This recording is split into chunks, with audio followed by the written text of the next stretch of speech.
Hello friends, मैं एक बार फिर issue of share company accounts में आपको एक नया कॉन्सेप्ट समझाने के लिए आया हूँ जिसका नाम है forfeiture, reissued and capital reserve. कैसे लास्ट वीडियो में आपने चेक किया था, मैंने आपको समझाया था कि number of share issued, price, par premium discount और उसके 9 केसेस समझाए थे। अब उन 9 केसेस के अंदर के बाद अगर कोई भी शेयर होल्डर डिफॉल्टर बनता है और वो अपना पैसा सबमिट नहीं करा पाता तो उसके शेयर को कंपनी फोरफिटेड कर लेती है। अब फोरफिटेड के जो प्रोसीजर होते हैं उसमें 3 बेसिक बातें अगर आप याद रख लेंगे तो काफी है। पहला, जब भी कभी शेयर फोरफिचर करना हो तो उसके लिए डिफॉल्टर होना चाहिए। डिफॉल्टर मतलब कि कोई भी शेयर होल्डर पैसे पे नहीं कर रहा। Second point, article of association में उसका इंप्लीमेंटेशन होना चाहिए कि शेयर फोरफिचर किए जा सकते हैं। उसके लिए आपको एक नोटिस सर्व करना होता है शेयर होल्डर के पास कि आप नॉन पेमेंट हो, इसलिए मैं आपके शेयर को फोरफिचर कर रहा हूं। ये नोटिस 14 डेज का भी हो सकता है और उससे ज्यादा भी हो सकता है। मिनिमम 14 डेज का नोटिस होना चाहिए। अब ये नोटिस क्या होता है ये मैं आपको अभी इस पॉइंट में मैं आपको समझाने की कोशिश करूंगा, आप समझ पाएंगे। फॉर एग्जाम्पल, एक 10 रुपीज फेस वैल्यू का हमारा शेयर है। एप्लीकेशन पर 3 रुपए, अलॉटमेंट पर 4 रुपए, फर्स्ट कॉल पर 2 रुपए और 1 रुपया फाइनल कॉल पर। यानी कि कोई भी क्वेश्चन होगा तो इस तरीके से हमने सीखा था। अगर इसमें प्रीमियम होगा वो बात की बातें हैं, हम सीखेंगे। हमें मालूम होना चाहिए कि हमने कितने शेयर इशू किए। 10,000 मानकर चलते हैं कि एप्लीकेशन भी 10,000 आ गई। अभी ओवर सब्स्टिट्यूशन अंडर सब्स्टिट्यूशन की बात नहीं करते जो मैं लास्ट क्लास में समझाऊंगी, सिर्फ एक बेसिक पॉइंट। अब एक शेयर होल्डर थे राम, उनके पास 500 शेयर थे, उन्होंने अपनी एप्लीकेशन दे दी, अलॉटमेंट नहीं दी, फर्स्ट कॉल नहीं दी, फाइनल कॉल नहीं दी, तो अब वो फेलियर हो गए। तो कंपनी के ऊपर डिपेंड करता है कि वो नोटिस कब सर्व करेगी। नोटिस यहां पर भी जा सकता है, यहां पर भी जा सकता है, यहां पर भी जा सकता है। इस चीज को हम बोलते हैं कि अगर नोटिस यहां पर गया तो इसका मतलब है कि पेड अप वैल्यू इतनी है। ध्यान देना, मैं अभी टर्म यूज करूंगा पेड अप वैल्यू। इसको हम पेड अप भी वर्ड यूज करते हैं और हम इसको कॉल्ड अप भी कहते हैं, यानी कि जितना हमने कॉल्ड किया।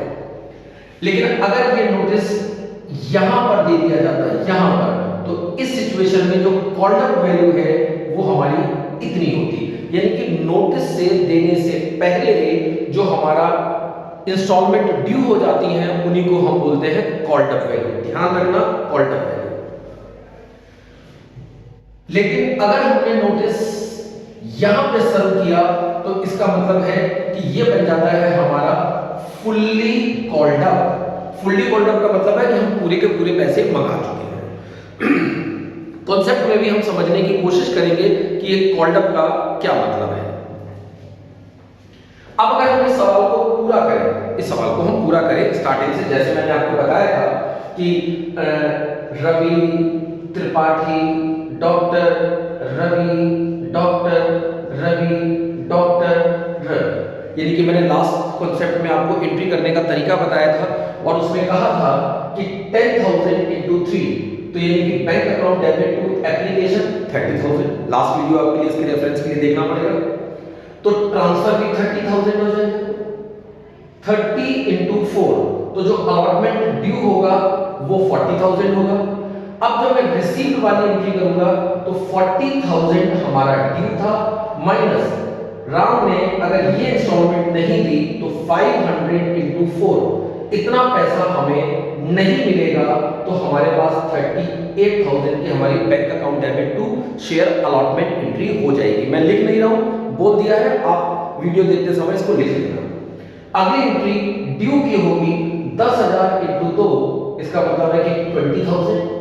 अब जब मैं रिसीव करूंगा तो 20,000 माइनस 500 ने ये इंस्टॉलमेंट नहीं दी थी तो 500 इंटू 2, अब आपके पास यहां पर 19,000 रुपए आ जाएगा। 1000 इंटू 10,000 इंटू 1, तो ड्यू हमारा 10,000 है, और अगर हम रिसीव करेंगे तो यहाँ पे 500 इंटू 1 हमारे पास ये पैसा नहीं आएगा, तो अब हमारे पास 9,500 आएगा। अब तक आप ये बात समझ गए कि जो हमें पैसा नहीं देता है, मनी नहीं देता है, डिफॉल्ट करता है, तो उसके पैसे को हम ये आर वाली एंट्रीज पर हम उसको माइनस कर देते हैं। अब मान कर चलिए कि यहाँ पर अगर ये क्रॉस ना होता, अगर क्वेश्चन की डिमांड होती कि उसने ये अलॉटमेंट दी है, तो इसका मतलब है कि ये अमाउंट यहाँ से माइनस नहीं होता। क्यों नहीं होता? क्योंकि अलॉटमेंट आ चुकी है। लेकिन ओरिजिनल क्वेश्चन हमारा ये था, तो हम इसी पर चलेंगे। ओके, तो अब हमारी डिफॉल्टर भी हो गया।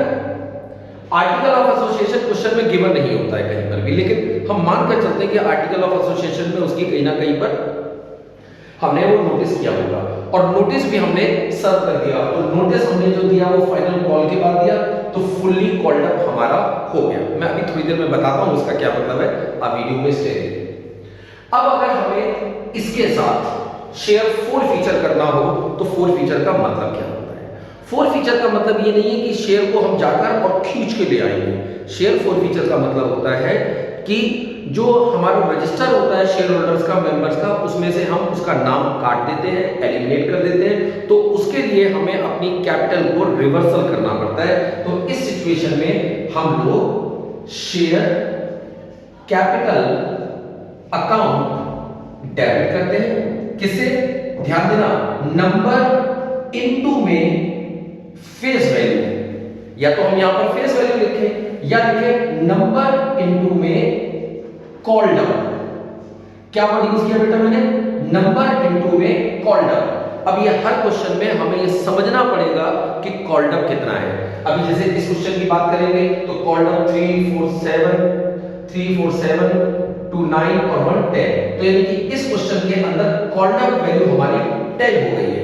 लेकिन अगर ये नोटिस यहां पर दिया होता, यहां पर, तो कॉल्ड अप वैल्यू हमारी होती है कितनी?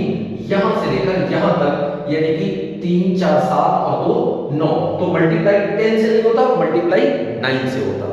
अगर यही नोटिस अगर हमने यहां पे सर्व कर दिया होता, तो हमारी कॉल्ड अप वैल्यू 7 रुपीज होती, तो यहां पर हम 7 रुपीज लिखते। यानी कि क्वेश्चन के अंदर हमें कॉल्ड अप वैल्यू को ध्यान से समझना है कि किस क्वेश्चन के अंदर कॉल्ड अप वैल्यू कहां है, और ये डिपेंड करता है हमारे नोटिस के ऊपर या लैंग्वेज के ऊपर। जो क्वेश्चन में कहेंगे कि हमने अपने शेयर को फोरफिटेड फाइनल कॉल के बाद किया है, फर्स्ट कॉल के बाद किया है, या अलॉटमेंट के बाद किया है, या दूसरी लैंग्वेज फर्स्ट कॉल से पहले किया है लेकिन अलॉटमेंट के बाद, या फाइनल कॉल से पहले या फर्स्ट कॉल के बाद, यानी कि क्वेश्चन में ऐसी लैंग्वेजेस होंगी।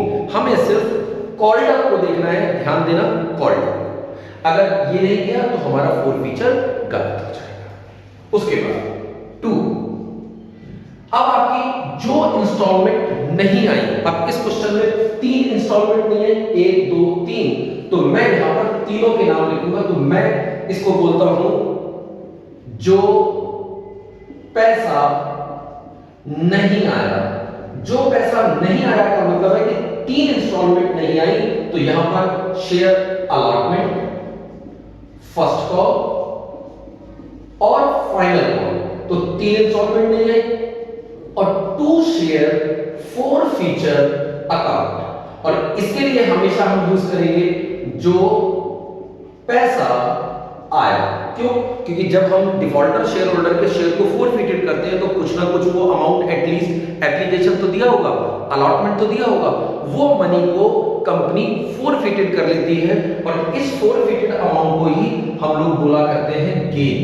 क्या बोलते हैं बेटा? गेन।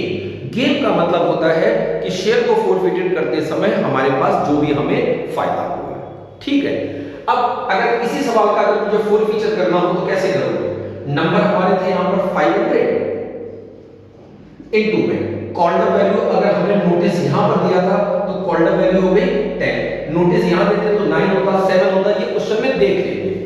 तो इसको मल्टीप्लाई करने के बाद ये आ जाता है 5000। अब शेयर अलॉटमेंट 500 ने 4 रुपया नहीं दिया, 500 ने 4 रुपया नहीं दिया, तो ये 2000। 500 ने 2 रुपया नहीं दिया 1000, 500 ने 1 रुपया नहीं दिया 500। फिर बता देता हूं, डिफॉल्टर होना बड़ा जरूरी है। डिफॉल्टर का मतलब है कि उसने पैसा ना दिया हो। अगर कोई हमें सारे पैसे दे चुका है तो उन शेयर को हम फोरफिटेड नहीं कर सकते, ठीक है। अब हमारे पास गेन कितना हुआ? अब देखो दो तरीका है कि 5000 में से अगर ये सब माइनस कर दें तो हमारे पास 1500 आ जाता है। और एक हमारे पास दूसरा तरीका भी है कि मैंने कहा जो पैसा आया तो 500 इंटू 3 1500, यहां से भी निकाल सकते हैं। ये है फोरफिटेड का। लेकिन कभी कभी क्वेश्चन के अंदर सिक्योरिटी प्रीमियम का भी क्वेश्चन हो जाता है। यानी कि सिक्योरिटी प्रीमियम का मतलब है कि अगर क्वेश्चन में सिक्योरिटी प्रीमियम है तो सिक्योरिटी प्रीमियम को मैं आपको नेक्स्ट वीडियो में समझाऊंगा, अभी सिर्फ हम पार्किंग करते हैं। अब इसी क्वेश्चन को अगर हमें री इशू करना हो, मैंने क्या कहा? री इशू। री इशू का मतलब होता है कि हमें जनरल पब्लिक में नहीं सेल करना है, हम अपने शेयर को री इशू कर देते हैं। तो री इशू की कहीं ना कहीं टर्म लिखी होती है ऐसे करके। हो सकता है कि 500 में से 500 बेचे हो, 400 बेचे हो, तो लिखे होंगे 400 शेयर हमने सेल कर दिए हैं 9 रुपए के हिसाब से। कितने रुपए के हिसाब से? 9 रुपए के। और यहां पर इसकी दो टर्म लिखी होती हैं, या तो लिखेंगे फुल्ली पेड और या क्वेश्चन में इसकी पेड अप वैल्यू गिवन होगी। पेड अप वैल्यू का मतलब होता है कि शेयर की वैल्यू क्या है। फुल्ली पेड अप है, दैट मींस शेयर की हमने वैल्यू 10 बना दी है। और अगर पार्टली पेड अप है यानी कि पेड अप वैल्यू उसकी कम है तो हम उतना अमाउंट बताएंगे जितना क्वेश्चन के अंदर गिवन होगा। क्वेश्चन पढ़ेंगे तो ये आपको नजर आएगा। ध्यान देना, फुल्ली पेड अप और पेड अप, ठीक है। रीइशू करते समय हमें बैंक अकाउंट डेबिट करना है, पहली बात।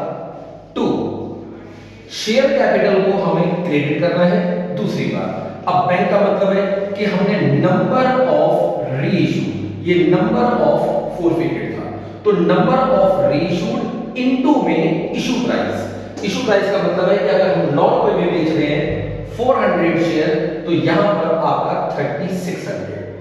नंबर इनटू में, ध्यान देना बेटा, अगर फुल्ली पेड अप है तो इसका मतलब है फेस वैल्यू और पेड अप। अब क्वेश्चन में फेस वैल्यू 10 है और पेड अप क्वेश्चन में कभी बोलेगा कि 9 पेड है, 8 पेड है, 7 पेड है। ये क्वेश्चन में हमें पढ़कर जानना पड़ेगा कि फुल्ली पेड अप है या नहीं है। अगर फुल्ली पेड अप है तो 10 और पेड अप की वैल्यू गिवन है तो 9, 8 जो भी क्वेश्चन में गिवन हो। अगर क्वेश्चन में नहीं गिवन है तो पेड अप का कांसेप्ट नहीं है, उसे हम 10 ही मानते हैं। तो फेस वैल्यू और paid up which ever is less, यानी कि इन दोनों में से जो कम हो। मतलब अगर ये 9 क्वेश्चन में गिवन होगा तो 10 और 9 होगा, तो दोनों में से कम कौन सा है? 9, तो 9 को कंसीडर करना है। अगर क्वेश्चन में, लेकिन फेस वैल्यू से ज्यादा कभी भी फुल्ली पेड अप नहीं होगा, ये बात कंसीडर करके ध्यान रखना। तो नंबर हमारे 400, फेस वैल्यू हमारी 10, तो ये अमाउंट आ गया 4000। ऐसा करने पर हमें या तो बैलेंस कहीं ना कहीं ऊपर नजर आएगा। अगर ये बैलेंस हमें ऊपर नजर आता है तो इसे हम कहते हैं शेयर फोरफिचर अकाउंट, और अगर यही बैलेंस नीचे बचेगा तो यह बैलेंस हमारे लिए कहलाएगा सिक्योरिटी प्रीमियम। यानी कि इन दोनों में से एक जगह बैलेंस बच सकता है।